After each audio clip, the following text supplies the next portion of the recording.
बाल विकास महत्वपूर्ण प्रश्नोत्तरी। खेल पद्धति के प्रवर्तक कौन हैं? तो खेल पद्धति के प्रवर्तक हैं हेनरी काल्डवेल कुक। खेल पद्धति के प्रवर्तक हेनरी काल्ड कुक है, जिनकी पुस्तक है प्ले वे इनकी जो है पुस्तक है। अगला है कि डाल्टन पद्धति का सर्वप्रथम प्रयोग किसने किया था? तो इसमें जो है हेलन पार्क ने किया था। डाल्टन पद्धति का सर्वप्रथम प्रयोग डाल्टन नगर की कुमारी हेलन पार्क द्वारा किया गया था और इस पद्धति में समय विभाग चक्र को बनाया गया है। अगला है किंगडन प्रणाली में शिक्षक का स्थान क्या होता है? तो इसमें जो है किंगडन गार्डन में जो शिक्षक का स्थान है वह जो है कि एक पथ प्रदर्शक के रूप में होता है। पथ प्रदर्शक के रूप में शिक्षक किंगडन गार्डन प्रणाली में अध्यापक का स्थान होता है। अगला है ज्ञानेंद्रीय शिक्षण का महत्व है। ज्ञानेंद्रीय शिक्षण का महत्व मॉन्टेसरी पद्धति में है। मॉन्टेसरी का महत्व था कि ज्ञानेंद्रिय के उचित विकास से बुद्धि का विकास में सहायता मिलती है। अगला है प्रोबेल ने जो है कि किंगडन गार्डन पद्धति को जो है विकसित किया था। नर्सरी पद्धति का शिक्षण बाल मनोवैज्ञानिक ज्ञान पर आधारित है। नर्सरी पद्धति का शिक्षण बाल मनोवैज्ञानिक ज्ञान पर आधारित है। प्रोबेल किस शिक्षाविद के से प्रभावित थे? तो प्रोबेल पेस्टोलॉजी से प्रभावित थे। मॉन्टेसरी शिक्षण पद्धति की जन्मदाता कौन है? तो मॉन्टेसरी की मारिया मॉन्टेसरी हैं। अभ्यास शिक्षण प्रणाली का एक प्रमुख अंग है, यह कथन किसका है? यह कथन इरियोन का है। यह कथन जो है इरियोन का है। चिल्ड्रेन हाउस का निर्माण किया गया। चिल्ड्रेन हाउस का मारिया मॉन्टेसरी ने किया था। प्राथमिक स्तर पर शिक्षण का सबसे अच्छा तरीका क्या है? तो इसमें जो है खेल विधि। बच्चे का प्रथम गुरु कौन होता है? तो उसकी जो है अभिभावक होते हैं। 3 R's में सम्मिलित है पढ़ना लिखना और अंकगणित। शिक्षा के क्षेत्र में प्रोबेल का योगदान क्या है? किंगडन गार्डन के रूप में किसने कहा है कि अच्छा शिक्षक वही है जो स्वयं को एक बच्चे की तरह चाहता है? तो यह जॉन लॉक का कथन है कि अच्छा शिक्षक वही है जो स्वयं को एक बच्चे की तरह चाहता है। किसने कहा है कि शिक्षक के कहने एवं करने में कोई अंतर नहीं होना चाहिए? तो ये जाकिर हुसैन कहे हैं कि शिक्षक को कहने और करने में कोई अंतर नहीं होने चाहिए। अगला है कि किस शिक्षाविद ने कहा था कि प्राथमिक स्तर पर अध्यापिका का होना आवश्यक है? ये मारिया मॉन्टेसरी का जो है कहना था कि प्राथमिक स्तर पर शिक्षा के लिए जो है अध्यापिका का होना आवश्यक है। अभ्यास शिक्षा प्रणाली का प्रमुख अंग क्या है? यह किसका कथन है? इरियोन का यह कथन है। प्रारंभिक स्तर पर बाल केंद्रित विधि का अर्थ क्या है? तो बाल केंद्रित यानी बच्चों को अधिक सम्मिलित करके शिक्षण अधिगम प्रक्रिया को सुगठ बनाना। शिक्षक के प्रारंभिक स्तर पर न्यूनतम अधिगम स्तर का अर्थ क्या है?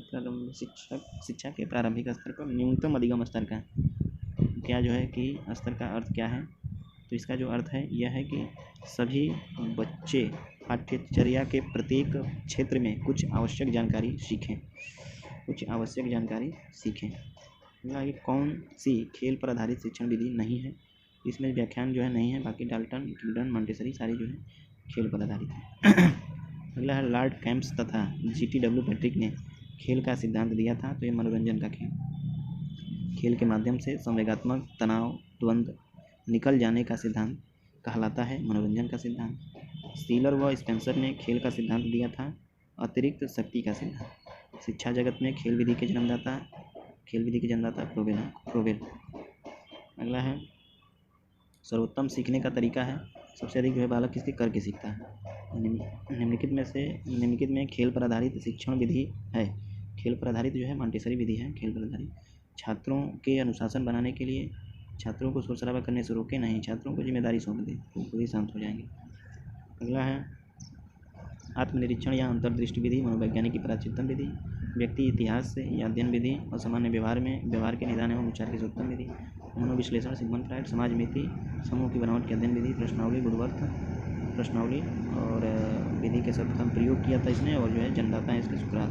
मनोविज्ञान व्यवहार का निश्चित है विज्ञान है, यह वाटसन के कथन है। विकासात्मक विधि को जेनेटिक मेथड की संज्ञा दी जाती है। अगला प्रश्न है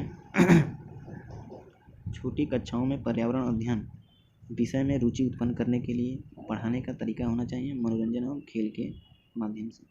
अच्छे प्रश्न पत्र की क्या विशेषता होनी चाहिए? तो यह जो है वैधता और विश्वसनीयता दोनों चीज़ उसमें होनी चाहिए। अगला है मूल्यांकन स्कूल आधारित है और छात्र के सर्वांगीण विकास पर आधारित होता है। तो सतत और व्यापक मूल्यांकन स्कूल आधारित और छात्र के सर्वांगीण विकास का लक्ष्य होता है। अगला है कि रेटिंग स्केल में कौन सी तकनीकी का उपयोग होता है? रेटिंग स्केल में जो है अवलोकन तकनीकी का उपयोग किया जाता है। अवलोकन तकनीकी का उपयोग किया जाता है। अगला है मूल्यांकन का मुख्य उद्देश्य क्या है? तो अधिगमकर्ता की उपलब्धि जानना और सुधारना। छात्रों में रटने की प्रवृत्ति को रोकने हेतु कैसा प्रश्न पूछना चाहिए? तो रटने की जो है प्रवृत्ति को ख़त्म करने के लिए जो है वस्तुनिष्ठ प्रश्न पूछिए, उससे वस्तुनिष्ठ प्रश्न पूछना चाहिए। ठीक है, वस्तुनिष्ठ प्रश्न पूछने से विद्यार्थी में समझ विकसित होती है और क्षमता का विकास होता है और विषय वस्तु को रटने की प्रवृत्ति से आज़ादी मिलेगी। दीर्घ उत्तरीय प्रश्न, निबंध प्रश्न तथा लघु प्रश्न यह रटने पर बल देता है। अगला है ब्लू प्रिंट संबंधित है। तो ब्लू प्रिंट प्रश्न पत्र निर्माण से संबंधित। कोई भी प्रश्न पत्र बनाया जाता है तो उसका एक ब्लू प्रिंट तैयार किया जाता है। आगे है वार्षिक योजना का प्रारूप। तो वार्षिक योजना बनाते समय ऊपर दी गई सभी बातों को ध्यान रखना चाहिए। समय, व्यवहारिक खंड, शिक्षण उपयुक्त सामग्री का प्रयोग करें। वार्षिक योजना। अगला है कार्य परीक्षा बैटरी का निर्माण किसने किया था? तो ये जो है डॉक्टर CM भाटिया। लगता है भाटिया जो है कि कार्य प्रणाली के जो है जन्मदाता है।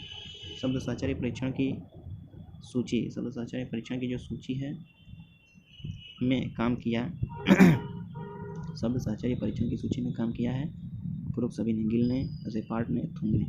निम्नलिखित में से किस विधि का उपयोग किसी व्यक्ति के व्यवहार का उसी समग्रता के अध्ययन के लिए किया जाता है? अवलोकन विधि, प्रयोगात्मक विधि, सर्वेक्षण विधि और केस स्टडी विधि। तो निम्नलिखित में से किस विधि का उपयोग किसी व्यक्ति के व्यवहार का उसकी समग्रता में अध्ययन करने के लिए किया जाता है? केस स्टडी विधि का। निम्नलिखित में से कौन सा परीक्षण पूरी तरह मौखिक परीक्षण? इनमें से कौन सा परीक्षण पूरी तरह मौखिक परीक्षण है? तो व्यक्तित्व प्रश्नावली जो परीक्षण है पूरी तरह से मौखिक परीक्षण है। आगे है समाज मिति संशोधन को पहली बार किसने उपयोग किया है? तो J.L. मोरिन ने समाज मिति का